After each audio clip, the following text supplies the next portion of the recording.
pagkalat ng novel coronavirus. Ano nga ba ang hakbangin na ipapatupad ng ating pamahalaan hinggil sa pagkalat ng 2019 novel coronavirus? Yan ang ating tututukan dito sa SMX Convention Center kung saan gaganapin ang pagtitipon na pangungunahan ng ating Pangulong Rodrigo Roa Duterte kasama ang ilang miyembro ng kanyang gabinete at ang mga opisyales ng ating lokal na pamahalaan. Kami po ay napapanood ninyo ng live via RTVM and PCOO Facebook pages. Ako po si Micaela Guerra ng Radio Television Malacanang. Magandang gabi, Pilipinas!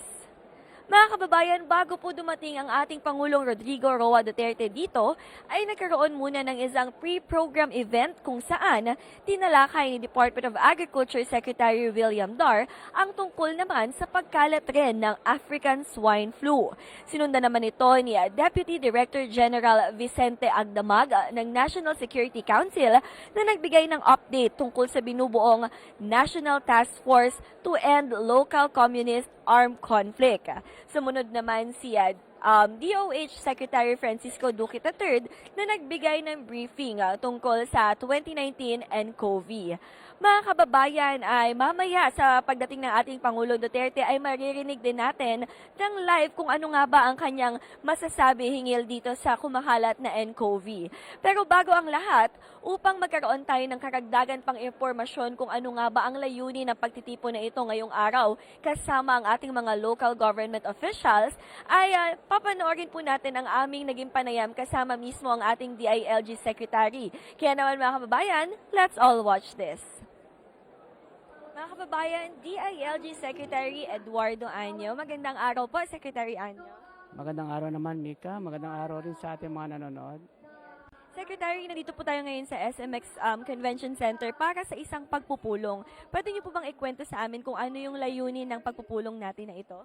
Itong pagpupulong na to ay binubuo ng mga governors at mga mayors at mga cabinet secretaries para pag-usapan ang isang napaka-importanting kaganapan. Ito ang paglaganap ng coronavirus. At ang ating Pangulo ay kakausapin sa isang dialogo ang mga governors at mga mayors para makuha natin ang isang pagkakaisa, ang unity para sama-sama nating tugunan itong problema na ito. Secretary, as of now po ba, ano ba yung mandato natin sa ating local government officials when it comes to handling the Ncov na kumakalat ngayon? Unang-una, nagpalabas tayo ng memo circular in support doon sa interagency task force na binuo ng pamahalaan para siguradong wag kumalat itong novel coronavirus. Dito, dapat pangungunahan ng mga governors, mayors, barangay captains ang mga hakbang para wag lumaganap itong coronavirus. Kasama rito ang pagtatayo ng task forces at saka ng barangay emergency response teams na siyang magkakandak o mag-implement ng mandatory 14-day quarantine sa mga Pilipino na darating sa ating bansa galing sa affected areas ng China, Hong Kong at Macau. Secretary, having said that po, kamusta na po yung lagay nila ngayon na nakarating na po sila sa bansa natin? Yung mga kababayan natin ang galing sa Wuhan, 30 po sila lahat, 29 adults at 1 infant. Okay naman sila ngayon at nandun na sila sa Athlete Village sa Kapas Tarlac at tinutugunan ng kanilang pangangailangan. Sa ngayon, normal naman sila lahat at naibibigay natin yung kanilang mga araw-araw na pangangailangan. Secretary, how about po yung medical team na tumitingin sa kalagayan ng ating mga OFWs na umuwi dito sa Pilipinas? Paano po yung safety nila? Ano yung assurance natin na maibigay natin yung security ng kanilang safety? Well, una-una sila ay well-trained at well-equipped. Meron silang protective gear at alam nila kung ano ang dapat gawin. Kaya safe sila. Pero kasama din sila sa kinakwarantin natin. Paano po natin hinahandle, Secretary, yung mga reaction ng taong nagpapanik dahil hindi maiwasan na marami yung nagpanik dahil sa takot nila dito sa Ncov? Well, isa na itong forum na to na pinatawag natin kasi doon sa ating memo circular, ang governors, mayors at barangay captains ang mangungunang information manager. Maraming fake news kumakalat. Ito yung nagpapalito sa kaisipan. Tulad nung mga inilagay natin sa quarantine, maraming natakot na taga-Tarlac. Akala nila ay malalagay sila sa danger at risk. Hindi totoo yun. Kasi unang-una malayo sa kanila, isolated itong lugar. At kahit anino ng 30 tao na kinukwarantine natin ay hindi nila makikita. Kaya safe na safe ang ating mga kababayan. Ano po yung mga assistance na natanggap ng ating LGU from DILG? Una-una, nagbibigay tayo ng mga information packages sa kanila. Pangalawa, ini-empower natin sila. At kung meron pa man silang pangailangan, meron naman tayong mga kaukulang pondo dyan na kanilang magagamit para siguraduhin na magagawa nila yung kanilang tungkulin. Before I go to my last question po, Secretary, I would like to ask po, ano na po ang status ng Philippines as of today when it comes to Ncov po? Ang ating bansa ang isa sa pinakamagandang development. Habang tumataas yung statistics ng ibang bansa, ang atin naman ay napanatili natin sapagkat maganda yung pagkakaresponde natin. In fact, yung namatay na positibo sa coronavirus, hanggang ngayon ay isa lang. May dalawang namatay na person under investigation pero it turned out hindi naman pala sila positive sa coronavirus. So lastly po, Secretary, ano po yung message natin sa ating mga kababayan to trust the government, of course, dahil hindi po natin pinababayaan ang sitwasyon ng ating bansa ngayon? Sa ating mga kababayan, kailangan natin ng pagkakaisa at pagtutulungan. Maniwala lang kayo sa mga impormasyon na nanggagaling sa pamahalaan at huwag sa Facebook, huwag sa Viber, huwag kung saan-saan na hindi naman nabiberipikado. Lalo lang nakakadagdag sa ating mga kababayan ng kalituhan. The government is in full control. Our LGUs are well empowered. Kung tayo ay sama-sama at magtutulungan, makakaya natin ito. Tandaan natin na tayong lahat ay iisa lamang ang gusto natin, ang kapakanan ng lahat. And together, we will triumph. Maraming salamat po, DILG Secretary Eduardo Anyo. Muli, maraming salamat po, DILG Secretary Eduardo Anyo. Mga kababayan, narinig natin mismo mula kay Secretary Anyo na hindi sila nagkukulang sa pagbigay ng assistance at suporta sa ating local government officials nang sa ganun ay wastong assistance at suporta rin ang kanilang maibigay sa kanilang mga nasasakupan.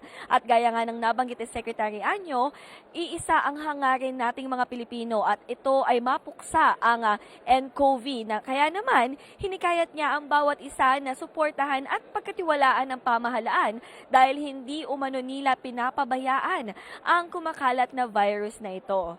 Ngayon naman mga kababayan, ng atin pang lubusang maunawaan kung ano nga ba itong novel coronavirus, paano ito maiiwasan at kung ano na nga ba ang current status nito sa ating bansa, panoorin po natin ang aming naging panayam kasama si DOH Secretary Francisco Duque III. Let's all watch this.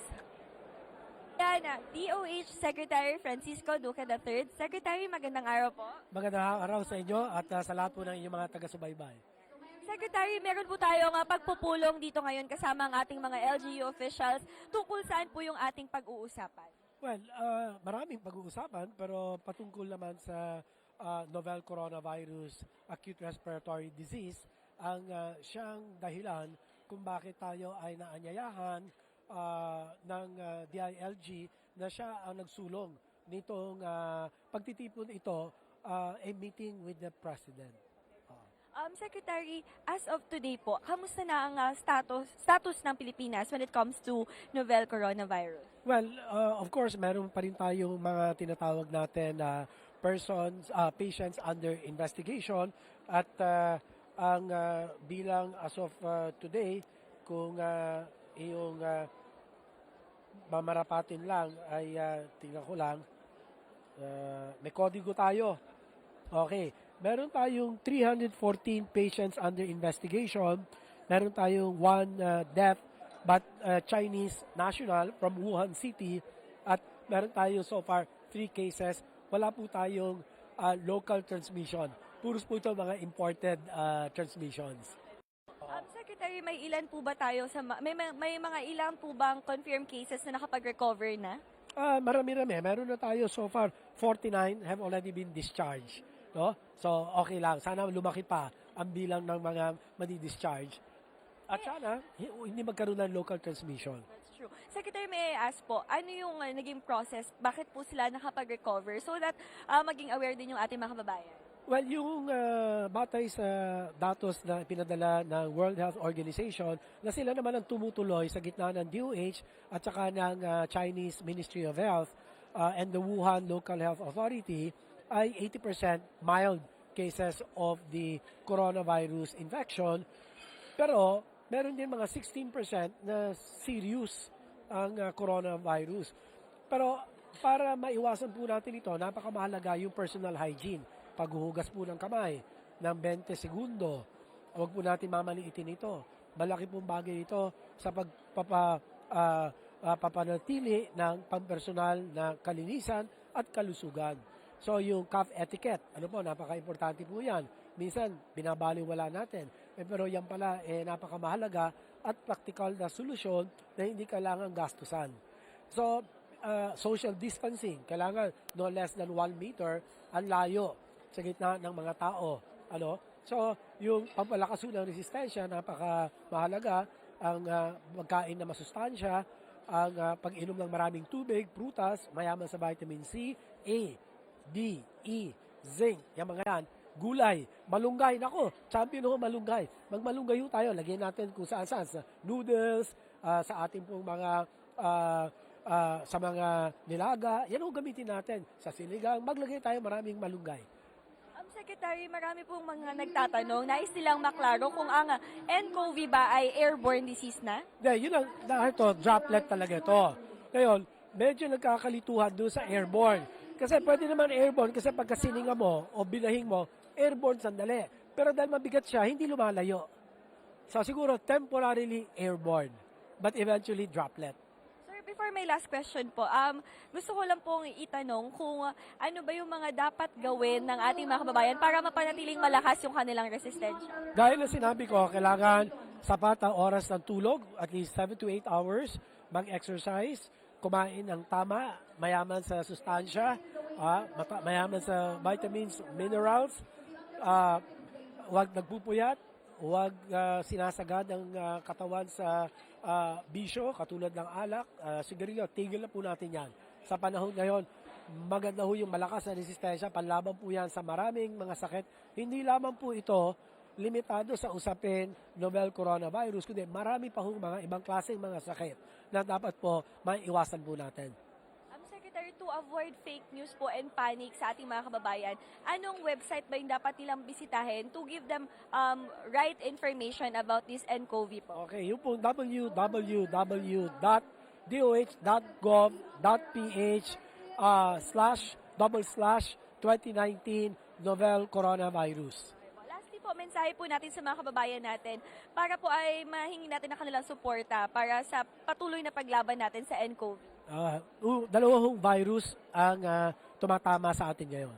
Ang virus po ng fake information na sana wag po tayo magiging kasangkapan sa pagpapalawig o sa pagkalat nitong mga fake news dahil hindi po nakakaigi sa lipunan. Wala pong kabutihan, idinudulot ito kahit na anong anggulo natin titingnan ito. Siyempre, yung pangalawa, yung novel coronavirus mismo, kailangan po maging maingat po tayo sa ating pangsariling kalinisan, ang pangsariling kalusugan na dapat ang pundasyon nito ay ang malakas na resistensya. Maraming salamat po, DOH Secretary Francisco Duque III. Maraming salamat. Maraming salamat po, Department of Health Secretary Francisco Duque III. Mga kababayan, binigyang linaw nga po ni Secretary Duque ang ilan sa mga katanungan ng ating mga kababayan, gaya na lamang kung airborne disease na nga ba ang Ncov o hindi. Binigyang linaw niya na hindi umano tayo dapat mangamba dahil hindi pa umano ito considered as airborne disease. Kailangan lang talaga natin mag-ingat. Sa aming naging panayam ay nagbigay rin siya ng mga paalala kung paano natin mapapanatili manatiling malakas ang ating resistensya nang sa gayon ay hindi tayo agad maapektuhan ng kung anumang sakit, hindi lamang po Ncov, kundi kahit na anumang sakit dahil iba na umano pag tayo ay malakas. Kanya ring nabanggit na hindi lamang Ncov ang virus na ating nilalabanan ngayon, kundi maging ang fake news. Ayan mga kababayan, talaga namang isa sa mga challenges ng pagkalat nitong Ncov, hindi lamang sa ating bansa, ay itong fake news na kumakalat na nagdudulot ng panic sa ating mga kababayan. Lagi nating tandaan mga kababayan na itong panic na idudulot ng fake news sa atin ay walang nagagawang mabuti para sa atin dahil ito ay nagdadala lamang ng pangamba sa ibang mga tao. Kaya naman manatili tayong well-informed sa tamang balita. Punta lang po tayo sa website ng DOH nang sa gayon ay manatili tayong updated sa kung ano ang totoo sa mga balitang lumalabas. Ngayon naman mga kababayan, kasama natin dito sa pagpupulong na ito ang mga local government officials, kagaya nga po ng aking nabanggit kanina. Hindi lingid sa ating kaalaman na medyo lumulobo na rin ang bilang ng mga persons under investigation na merong Ncov sa ating bansa. Kaya naman, nararapat na malaman natin kung ano na nga ba ang paghahanda ng ating mga LGU sa kanilang mga nasasakupan ng sa ganun ay handa sila sa kanilang pagharap o sa paglaban ng Ncov. Kaya naman, panoorin po natin ang aming naging interview kay Manila City Mayor Isko Moreno. Let's all watch this. Manila City Mayor, Mayor Isko Moreno. Sir, magandang araw po. Ay, magandang araw sa inyo at sa lahat ng nanonood sa atin. Sir, nandito po tayo ngayon sa isang pagpupulong to talk about Ncov. Pag-usapan po natin ang sitwasyon sa Manila City. Kamusta na po ang ating sitwasyon doon with regards to Ncov po? Well, sa awa ng Diyos, pinagpapasalamat naman namin. Bagamat kami ang isa sa mga host ng ospital na partikular sa mga infectious diseases katulad ng napabalitang Ncov. So far naman, we continue to believe that the national government through DOH is doing their job, and San Lazaro, our doctors and nurses and hospital workers are doing their very best para lumaki pa yung coverage itong Ncov or hindi na mapalaganap. At kami naman sa lokal na pamahalaan bilang tugon sa panawagan ng Department of Interior and Local Government to create birth. We've been doing that since day one that we received the memo coming from Secretary Anyo, and then we concluded already the meetings, and now we are providing some materials or PPE, yung mga protective materials para sa ating mga barangay health emergency workers, particular na sa ganitong klaseng sitwasyon. And the city of Manila, the city government of Manila, has been doing a lot of information disseminations since nabalita sa China. Ibig sabihin, kahit wala pa sa Pilipinas, no? E nung makumpirma na nga ng DOH na merong isa na babae, ay nirelease namin yung aming some resources, particularly, again, yung mga protective materials that we can extend to our constituents. We provided about 570,000 face masks. Plus, again, mas nagdoble yung information dissemination sa community level o barangay level. At araw-araw kami ay nakikipag-ugnayan sa Department of Health. At katulad din ng aming panawagan sa ating mga kababayan na tanging kukuha lamang sila ng impormasyon ay sa dalawang bahagi ng pamahalaan. Sa national government through DOH at sa kanilang respective local government unit, in our case, the City of Manila. And in our case, dalawa lang ang pwedeng pagkuhanan ng impormasyon, ang aming Manila Health Department o ang inyong lingkod. Mayor, maitatanong ko lang po, sa Manila City po, may mga tourist spots tayong nandoon like Intramuros. Nakaapekto po ba itong paglaganap ng Ncov sa pagbawas ng turismo doon? Well, definitely on initial kasi kulang pa ng pagkakaalam ang ating mga kababayan o ang mga dayuhan, no, o mga turista kung gaano siya halaga o kalala o hindi malala yung sitwasyon. So may kalituhan pa. But naturally, babalik din naman yan. In fact, nakita mo nga nung kasagsagan ng napabalitang merong mga person under investigation sa Manila, nag-drive pa ako ng sidecar, sila Secretary Berna at iba pang mga kilalang diarista o officials and so on and so forth. We just want to live normally. And I hope while we practice due diligence, while we are being vigilant, we try to make it as if normal life, live a normal life with due diligence. No? May pag-iingat ng konti. We must continue. We must go on. We continue to hope that the government is doing their job, our job. So the least thing that we can do is to be observant, cooperate, and share only proper information. Lastly po, Mayor, ano po ang message President niyo Rodrigo sa Manila Roa City, Duterte, assuring them po na ginagawa ninyo ang best ninyo and of course, to avoid panic po kasi hindi naiwasan na sa Ikaw ang Pangulo, magiging mensahe ng ating Pangulong Rodrigo Roa Duterte. pagbabago. Nawa na ang bayan ko sa magnanakaw na tao.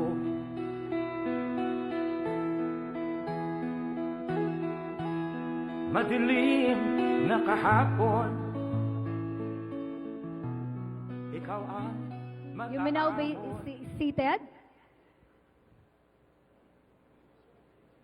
Good evening, ladies and gentlemen. To give us a briefing on the 2019 novel coronavirus acute respiratory disease, may I call on the Secretary of the Department of Health, Secretary Francisco Duque III. Maraming salamat. Yung pong akin na ipinakita, yung po ay rehearsal lamang kasi ito po yung actual presentation.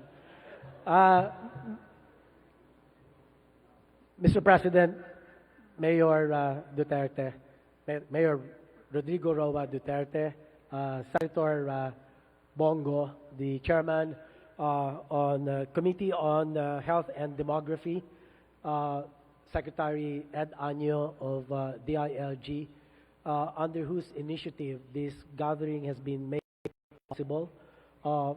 The Department of Agriculture Secretary William Dar, my fellow members of the Cabinet, friends, ladies and gentlemen, and of course our distinguished governors, city mayors, municipal mayors, friends, ladies and gentlemen, again, pleasant day to all. In behalf of the Department of Health and the Interagency Task Force on Emerging Infectious Disease, and in particular, the 2019 novel coronavirus ARD. Mr. President, thank you once again for the opportunity to join in today's meeting, and I will be providing you with a brief update on the 2019 Ncov ARD. So, can we have the next slide? I will be giving a shorter version of what I have earlier presented. Based on the latest WHO situation report, can we have that slide on the global and the Philippine scenario vis-a-vis the novel coronavirus? One more. One more, please. Yeah. Okay, based on the latest WHO situation report as of February 9, 2020, there have been a total of 37,558 cases, Mr. President, of which 813 have died. 812 of these deaths occurred in China, 1 in Hong Kong, and 1 in the Philippines. The case fatality rate remains to hover between 2 to 2.5%. The map shows the distribution of the 314 patients under investigation reported in the 14 regions of the Philippines as of February 9, 2020. Note that this is a cumulative figure. So far, only 262 remain in admission, while 49 have already been discharged. We are working with authorities for the PUIs, patients under investigation, who have refused admission. Currently, there are 49 persons. This is a report I'd like to share with you happily, Mr. President, that there are 49 persons who are now under quarantine at the New Clark City. Throughout the journey, all 32 overseas Filipinos from China, 14 females and 18 males, did not manifest fever or any respiratory symptoms. And this batch includes 5 children and 2 DFA staff who served in the advance party. 8 repatriation team members from the Philippines, 6 plane crew members, and 3 ground crew are likewise under quarantine. The passengers were considered as persons under monitoring and are currently undergoing a 14-day isolation period. And I'd like to stress, Mr. President, wala po rito ang may sakit. Bago po sila pinayagan sumakay ng eroplano, ay binigyan po sila ng pre-departure screening. So wala, ni isa po rito ang nagpakita ng sintoma ng sakit sa pulmon. I also presented the 3 important key messages, Mr. President. And the first takeaway, after presenting you with all these numbers, is even if there are increasing number of cases, there is still no local transmission. Yung pong atin dalawang naging kaso, these are all imported cases. All national, all Chinese, and the 3 in particular come from Wuhan City. So, wala pa po tayong local transmission. This piece of information is important when we talk about how we are and will continue to respond. And at the DOH, Mr. President, we are using the 4-door framework in responding to the 2019 Ncov. And just last Friday, the NDRRMC has adopted this as well. And thank you, NDRRMC.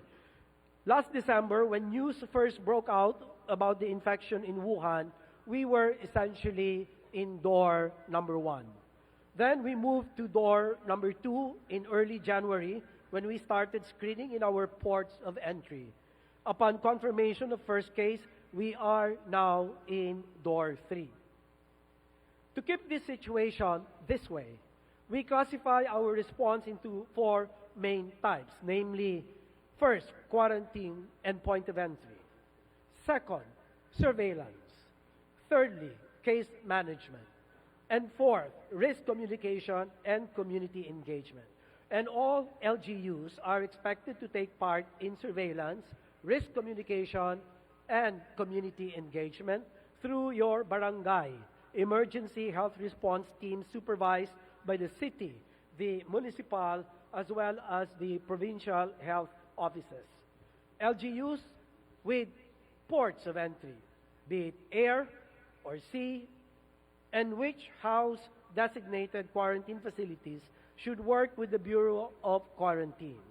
Finally, LGUs with levels 2 and 3 hospitals, meanwhile, are expected to provide medical care to patients under investigation and in no case refuse them. Allow me, Mr. President, to dwell a little bit on this.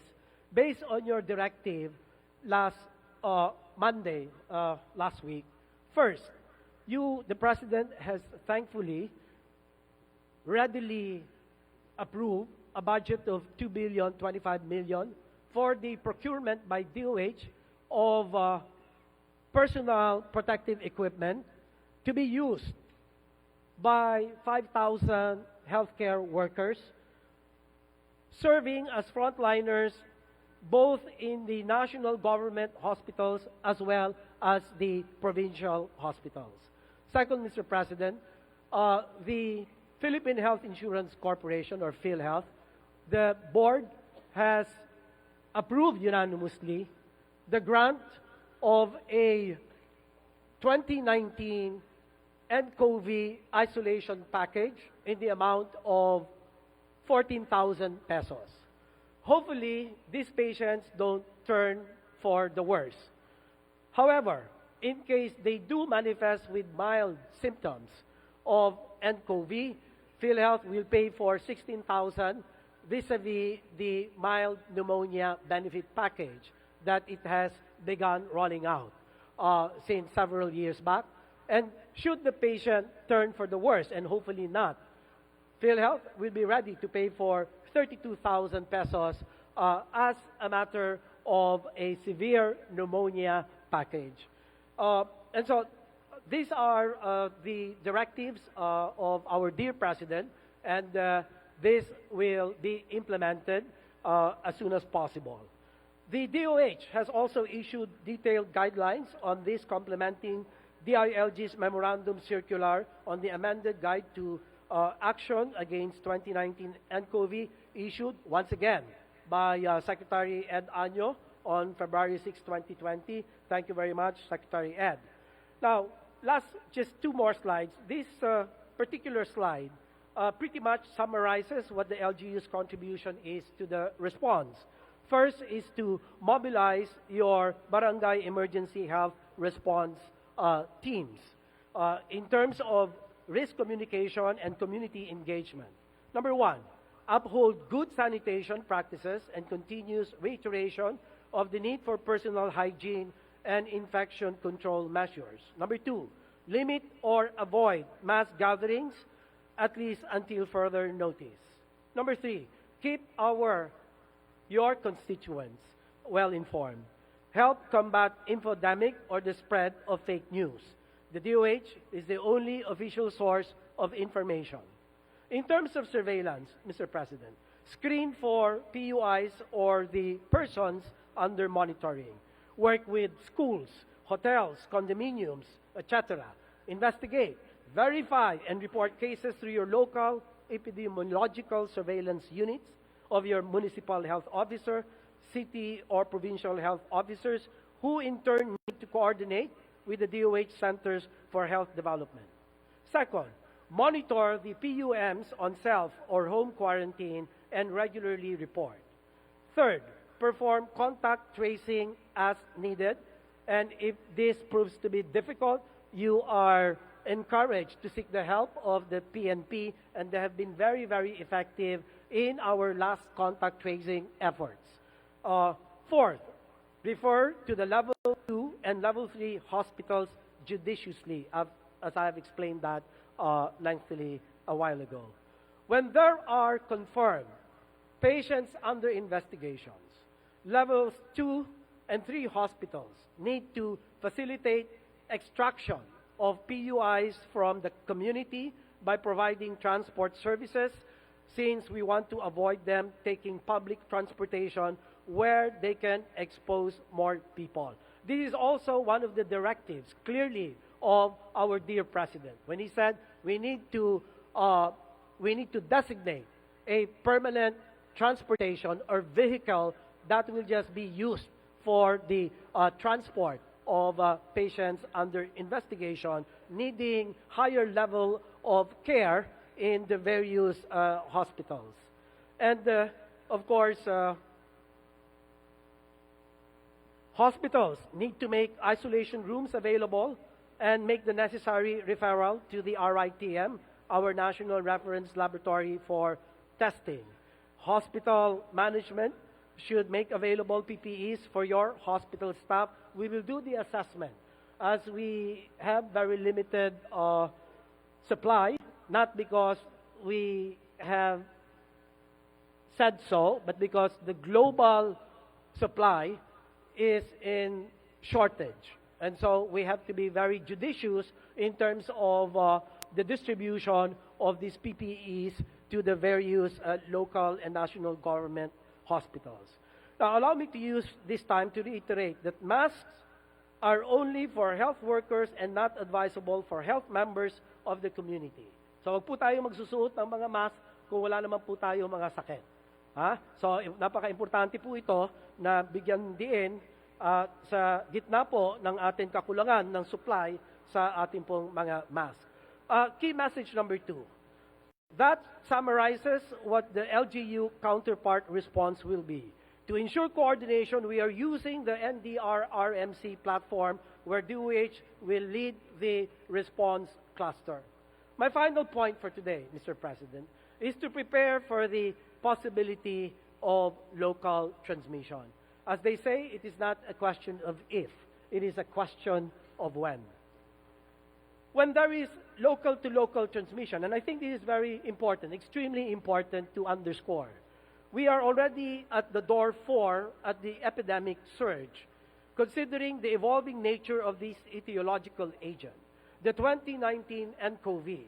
It is difficult to say if it can be at all prevented. But the best case scenario is to localize it in a specific geographical area. For example, during the SARS outbreak, we were able to contain this in Alcala, a town of Pangasinan. Hence, given this model, I enjoin all of you, our dear local chief executives. Number 1, let us be transparent with our cases. Keep our constituencies adequately informed and their fears allayed. And keep our communication lines open so we can respond soonest in most efficient manner. So on this note, Mr. President, I'd like to end my presentation, and I'm open to questions from you, Mr. President, if there is a need to. Thank you, sir, and thank you to all of you. Thank you, Secretary Duque. And now, to introduce our guest of honor and speaker, may I call on the Secretary of the Department of the Interior and Local Government, Secretary Eduardo M. Anio.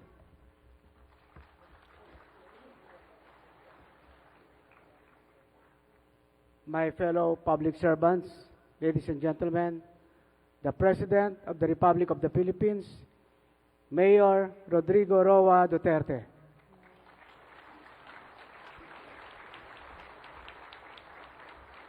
Kindly sit down. Salamat po.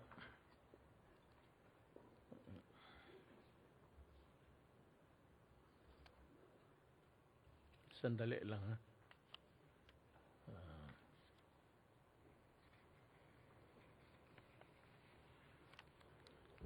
Agriculture Secretary William Dar, Health Secretary Francisco Duque III, Interior and Local Government Secretary Eduardo Anio, and the other members of the Cabinet, Senator Bongo, Chairman of the Senate Committee on Health, local officials here with us today, other distinguished guests, ladies and gentlemen. Tinignan ko yung prepared speech ko, whether I would just read it and go home or may gusto akong sabihin sa inyo. Pero for the first time in my life, na wala akong nakita ni isang tao umubo o umatsing. That is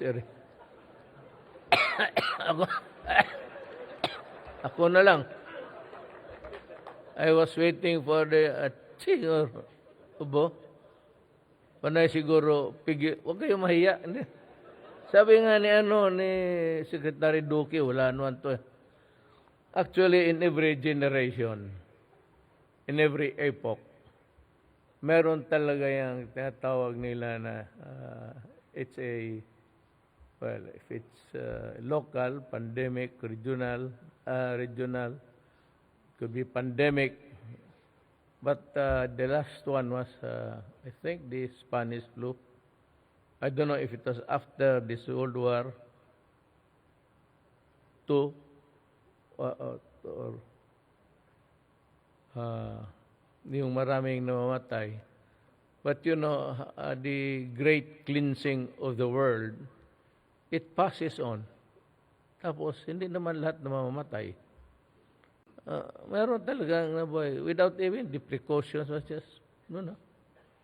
Let it be. If it's our time, which is also wala ka namang ibang refuge as an answer, just say na, kung panahon ko naman talaga. Hindi ko na mapigilan yan. So what is the simple excuse of a simple man? And because I am just a simple man, I can only give you a simple excuse. If you want to cough, do it now. If you want to sneeze, sneeze it. Walang problema dito. No, I don't believe in that.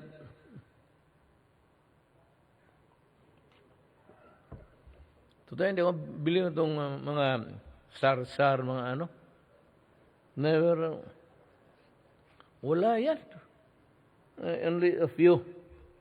Siguro yung mga gobernador na maraming kasalanan. But really, ganito yan eh. What I would like to stress to you is this.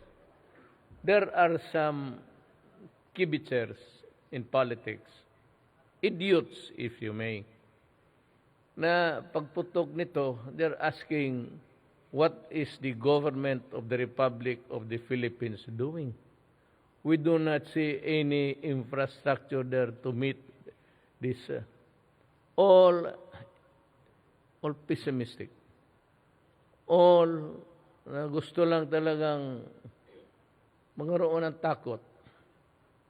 Alam mo, tayo yung infrastructure. I have my powers, and Secretary Duque handles the Department of Health. Sa Department of Health, meron namang provincial, municipal, city, at saka yung mga ano ninyo, barangay health workers. This will really be the frontliners when the time comes. Kung isa lang ang namatay, and you hardly cannot connect it with the coronavirus, then that is really parang you sound an alarm there, and it's a stupid thing. Wala naman dito. And of course, even if kung nagkakamatayan na talaga, at ang mga Pilipino doon pinagtutulak na, whether you like it or not, I will bring them home.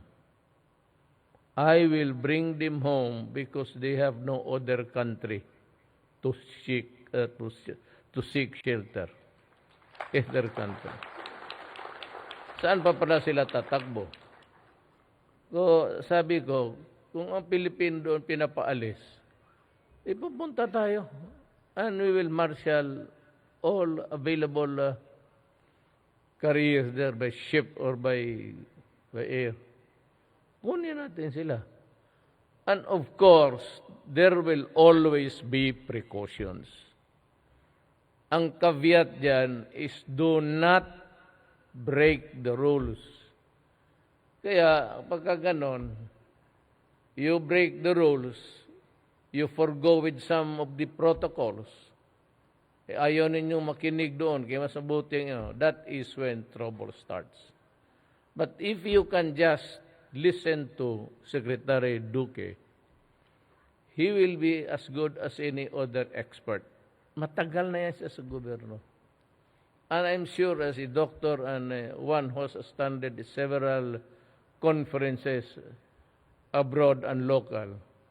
He has the working knowledge of how to cope up. But I said, when it comes to a pandemic level, then there's no way that we can shrink away from the trouble of bringing them home. We have to bring them home. Ang ano lang is, sabi ko, impose the rules and I'll tell them to strictly follow it. Ganito, disinfectant ka agad, pati yung aeroplano, lahat yung tao, tapos covered, and the ones doing the medical also are protected. Pagdating doon, maghubad, maligo, then I think it would be good and would go a long way to minimize our problem today.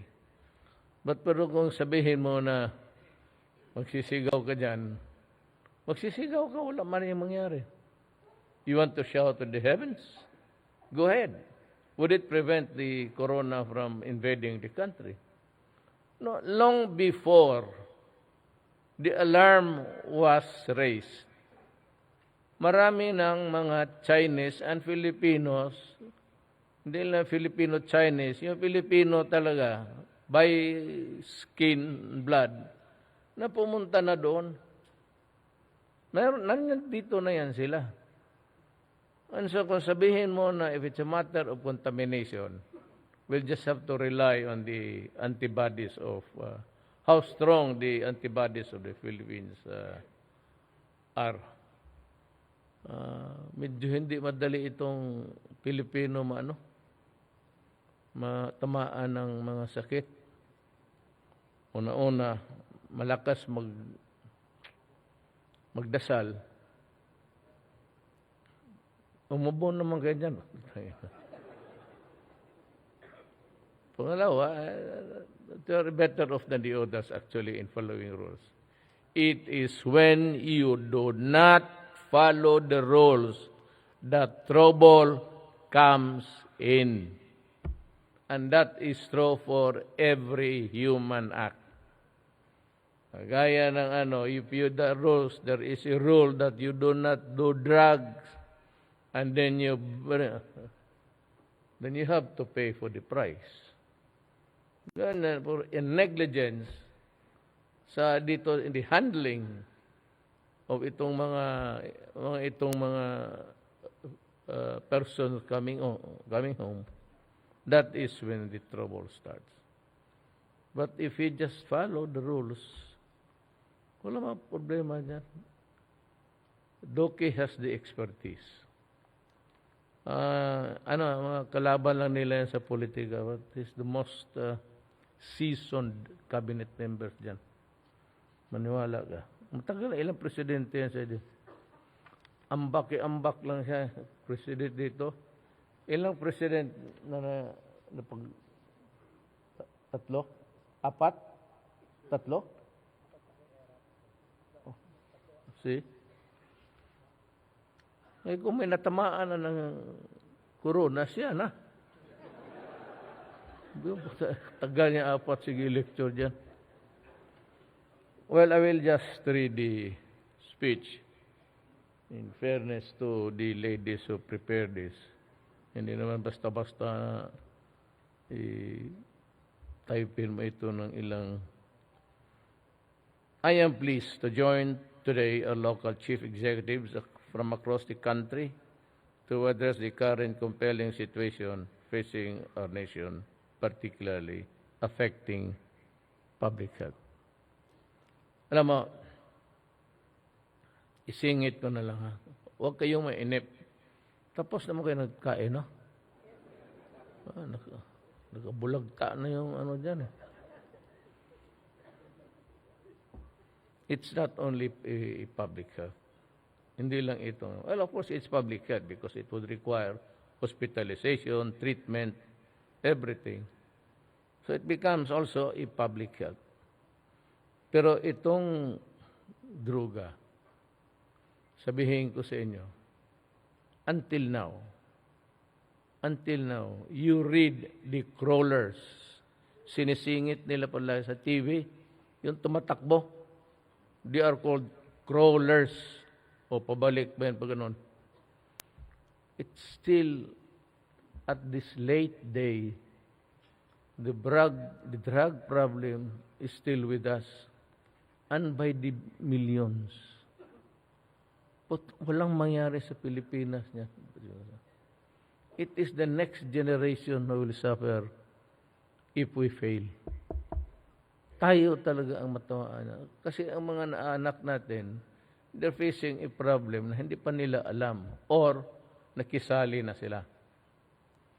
So, kung hindi talaga natin higpitan at higpitan ng gusto at higpit para maipit yung ulo, mamatay, putang ina, you have to do something about this. Kaya ako, sabi ko kay yung bagong chief, si Andy, ibalasa mo lahat na yung mga pulis na tainted with them. Basta yung may mga kunting sa droga, alisin mo. Alisin mo. Lahat, kasi pag hindi, magkakaproblema pa rin tayo. I'm not saying that I'm the only one who can solve it. Maybe my successor will do better. Who knows? I cannot claim the only one to be the savior of the nation. Pero ako, pag hindi ko ito titirahin talaga, ang next generation nito, tatamaan and will still be bugged with the problem of health. Sa Amerika, ayaw na lang admitahin, mabaski kayo na pupunta kayo mga gobyerno, punta man kayo ng Amerika. Look at, dyan sa San Francisco. Wala, nakalhilira dyan, ha? Walang ginagawa. Look at what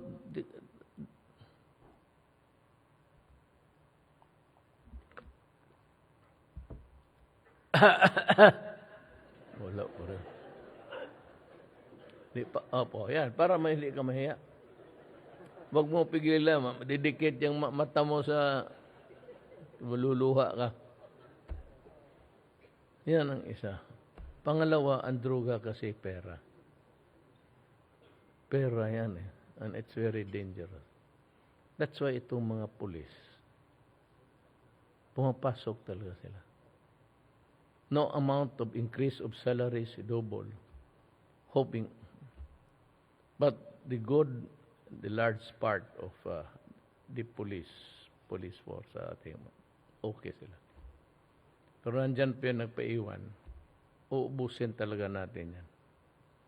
Kaya kayong mga ninja dyan, ninja lang kayo, panahon-panahon yan. May panahon, sikat kayo, pinapatay ninyo yung mga tao, layo kayo ng droga, laro ng dito, laro doon. Hindi na kayo makontento ng double your salary. You need millions. May mga resort kayo kung anong ginagawa niyo sa pera niyo. But in the end, kung maabutan ko pa kayo,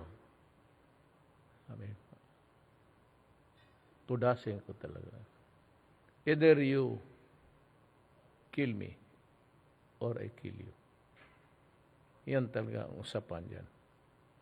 Baski hindi na ako presidente, gisingin mo lang ako kung gusto mo ng anong klase ang gusto.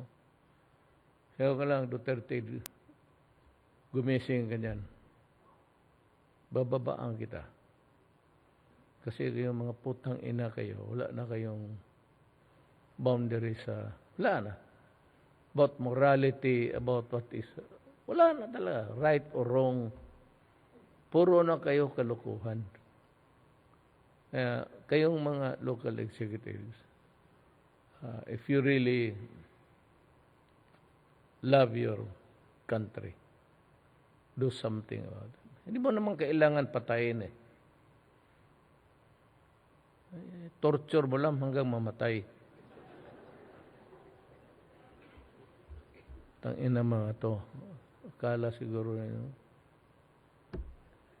Hihiritan ko talaga. Kabagay, may nagwe-wane, pero nandiyan pa rin. Baski basahin ninyo. How is it that it comes to the amount of billions ang transaction? Kaya kung ganun, hindi mawala itong putang ina na to. Hindi talaga mawala. It's the corrosive money that wala talaga. Walang katapusan ito. Kaya ang totoo dyan, human rights. Kayo ang dapat tapusin. Because you love your country, whatever country you come from a happy country that is shit. Me, I love my country and I love yung mga bata pa. Talagang, huwag kayong pumayag. Kapag may pulis na droga, ipapatay ninyo. Marami naman dyan sa barangay, mga killer. Dunggab lang. Di mga kailang barilin. Totoo.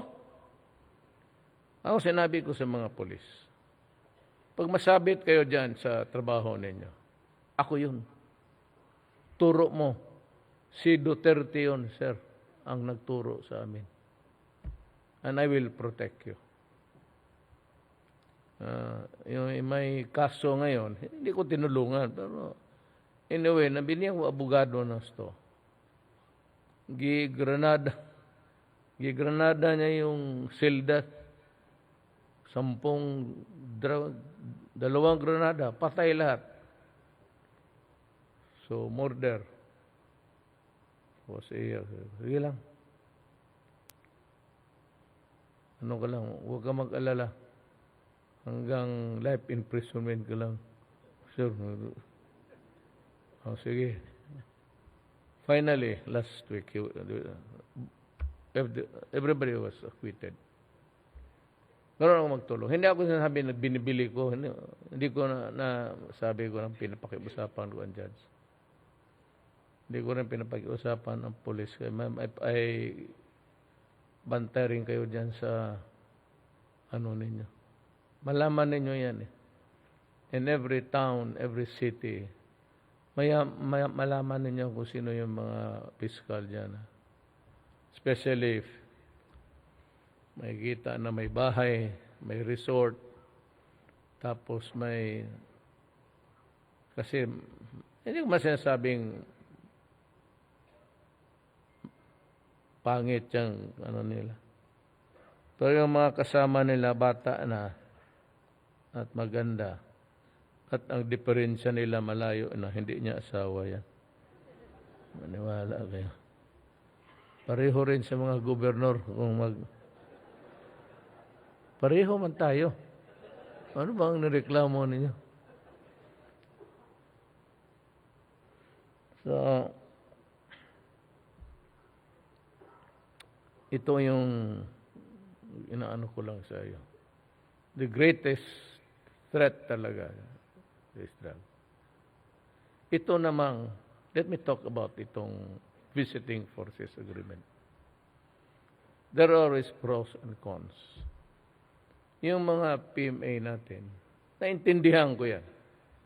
I assure ko, naintindihan ko yan.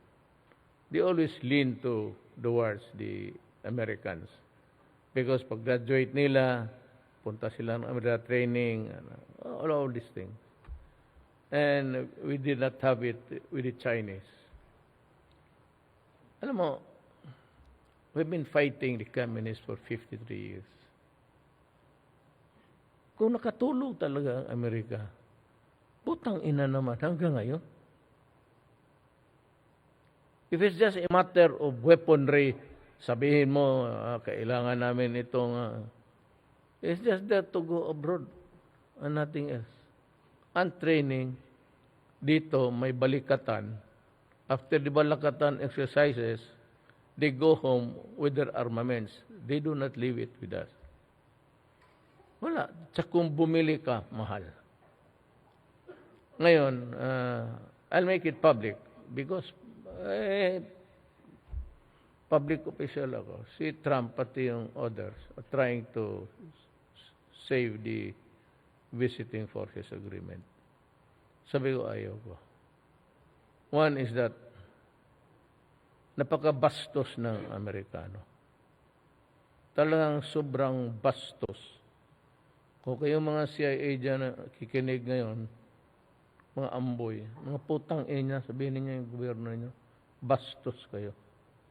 Imagine demanding the release of the Lima under threat that we will not receive the aid at may kulatilia that all persons who had a hand in the imprisonment of the Lima will not be allowed to go to the United States. Putang ina.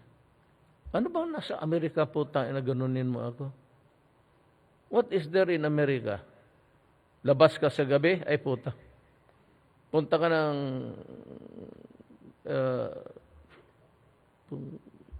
sa LA, sa South Side, o Washington. Ang police mismo magsabi, do not enter into that area. You will not go out alive. Mayroon ba tayo dito niyan? Tapos sabihin mo sa akin, puntahan ko yan. Ganun ang Davao noon eh. So sinabi ko sa kanila, dito lahat na sila halos dumaan Davao. Magpatayan tayo o umalis kayo. Ganun lang naintindihan nila. Kaya in Davao hindi, kasi ayaw rin Inday. Pero wala tayong makuha niya. Tapos AJK. Wala man, sabi ako, pinatay ko daw. Sino man pinatay ko? Wala man ako nalaman na sinabi ko, patayin mo yan si Ernesto Susobrado. I never, sinabi ko, do not destroy my country. Because if you destroy my country, I will kill you. Ano pa ang gusto nila niyan? Pag namatay ang drug lord, pwede ako, o di sige, punta tayo ng prisuhan. Sanay man tayo noon na labas-pasok sa priso. Yan ang lamentation ko. Sobra sila kung uminsulto kasi. Sobra na. Bordering the trashing of our sovereignty. It's like a hiranan sa imong tiil. A rag where you wipe the shit of the dog kung nakatapa ka ng mabaho. Amerikano, gano'n. Sumubra eh. So, somebody has to remind them. Yung tulong ninyo sa Amerika, it started Hukbalha pa, sila Palaba, Francisco, the other name. Hanggang ngayon, despite of the American help, hanggang ngayon, putang ina hanggang ngayon, namamatay pa ako ng pulis pati sundalo every day. The Americans are there. And so,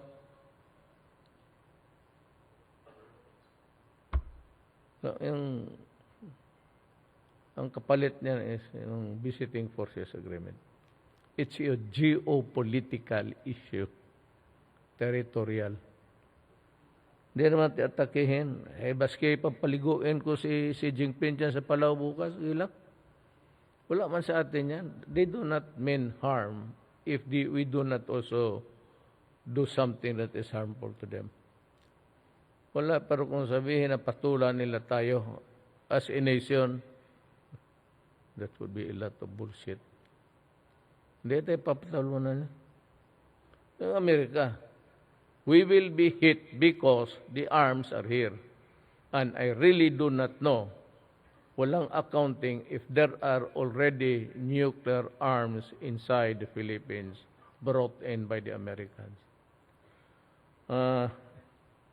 You know, a few weeks ago, if you were reading the newspapers, the Philippine Navy was able to detect a U.S. submarine sailing over, underwater, but sailing over Palawan. Hindi lang sila nagpipirmiso. They just really think that we are a bunch of, sabi ko, ayoko. Ngayon, may nagasabi sa akin, na sekreto ako, na huwag kang masyadong sa Amerikano, yung CIA.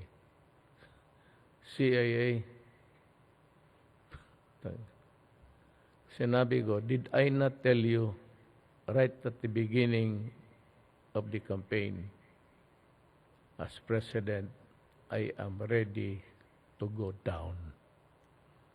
And as president, I am ready to die.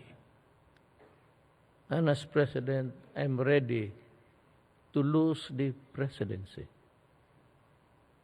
Wag lang mo yung babuyan. Ito ngayon, this scrap up thing. I don't want you fucking with the dignity of my country. Better, we can live. We will fight.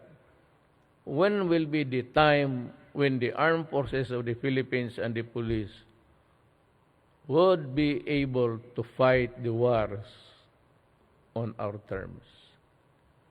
Yan ang gusto ko malaman. Kaya kung hindi, mag-surrender na lang tayo sa kanila. Mahirap yung kailangan, yung calibrated. Ayaw ko kasi pinapapunta ako ng Washington. Ang balita ko, yung girlfriend ko nasa Beaufort, somewhere in California, namatay na daw. So ano man ang pupuntahan ko doon kung patay na, tsaka matanda na yun.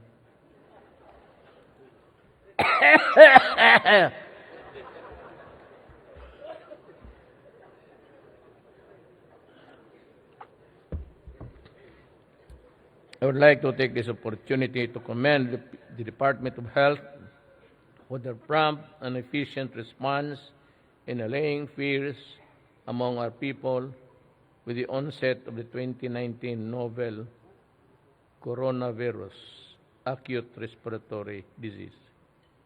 As of February 8, 2020, the country has only 13 confirmed cases of the corona, resulting in 1 death and placing around 230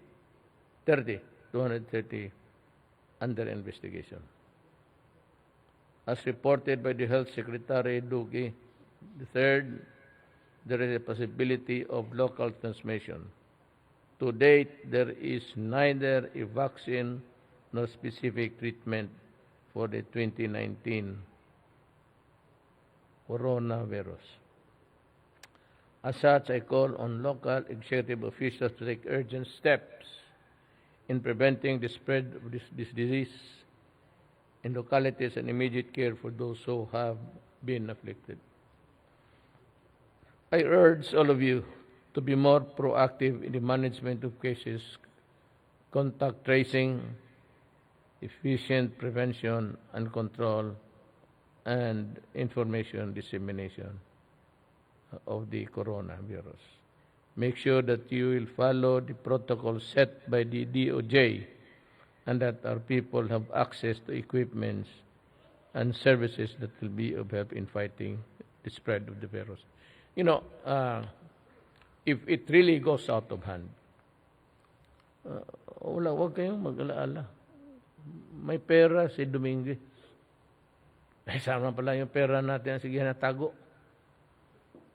Sabi ko may pera dyan. Walang pera. So, sabi ko, nasaan yung pera natin? Ayaw pero we have the money, I can assure you. And we can defeat this virus. I urge all of you to be more proactive in the management of cases and Tapos na pala ako nito. Tinamaan na ako ng virus. I trust that you will actively engage our schools, hospitals, and barangay health workers for more efficient and effective community response to avert possible outbreak that could affect the day-to-day lives of our people. I would also like to take this opportunity to assure all Filipinos that the national government remains to be on top of the threat of the coronavirus.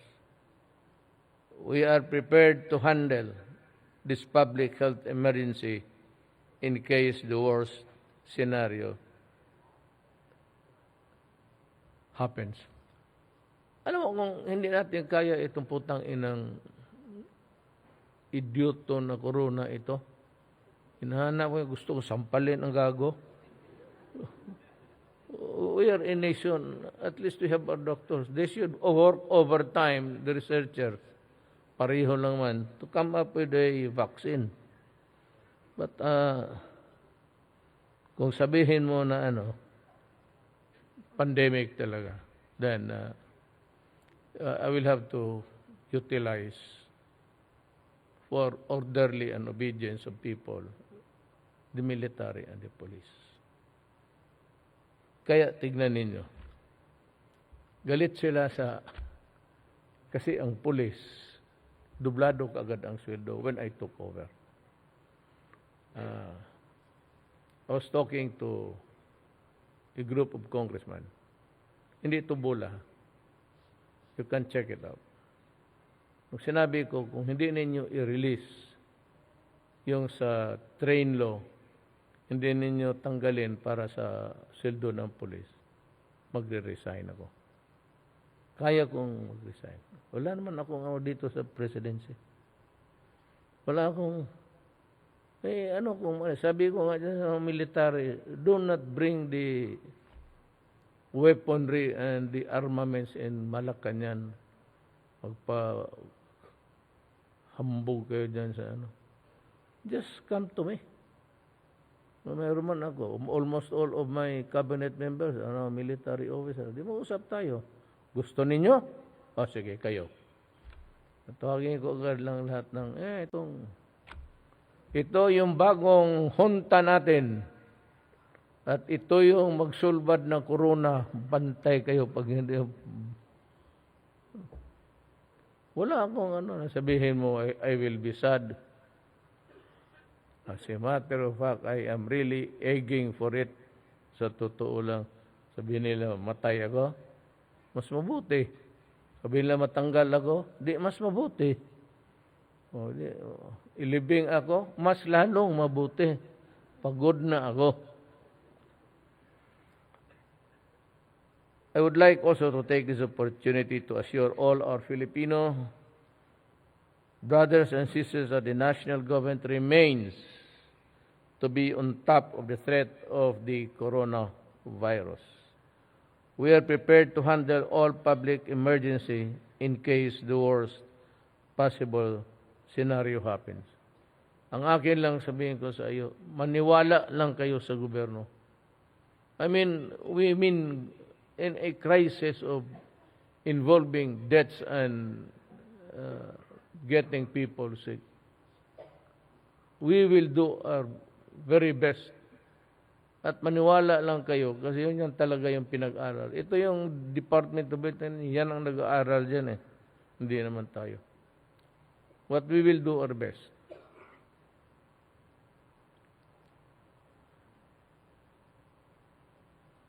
We have initiated the repatriation of 30 Filipinos from Wuhan City, China. Upon their arrival at the Haribon hangar at Clark Air Base on 9 February, they were safely and swiftly transported to the Athletes Village in the new Clark in Tarlac, which will be their home for the 14-day quarantine period. We will continue to coordinate with the DOH, other concerned agencies so that we can meet the needs not only of those who were not affected by the virus, but also the welfare of our frontline health workers. To all chief executives, I hope that this situation will further strengthen our commitment towards becoming responsive and conscientious servant leaders that our country can protect and rely on. May you continue working with us so that we can secure a stronger and healthier future for our country. I really appreciate from the bottom of my heart your time with us. Talagang parang utang na loob ko na kita-kita tayo dito. At mapag-usapan to. Total, kung hindi mo man ako kapartido mo, nandito ako sa gobyerno, sumunod ka lang. Sumunod ka lang because I do not want a quarrel with you. And in the matter of the selection of the sites where people afflicted, if the worst happens, it is government who takes control, the national government. We will listen to you. We will listen to the local. You can maybe choose a better site, but eventually the decision will be for the welfare of the people. Daghang salamat. Thank you very much, President Rodrigo Roa Duterte, for gracing this momentous event. We are very honored with your presence, sir. Again, ladies and gentlemen, President Rodrigo Roa Duterte.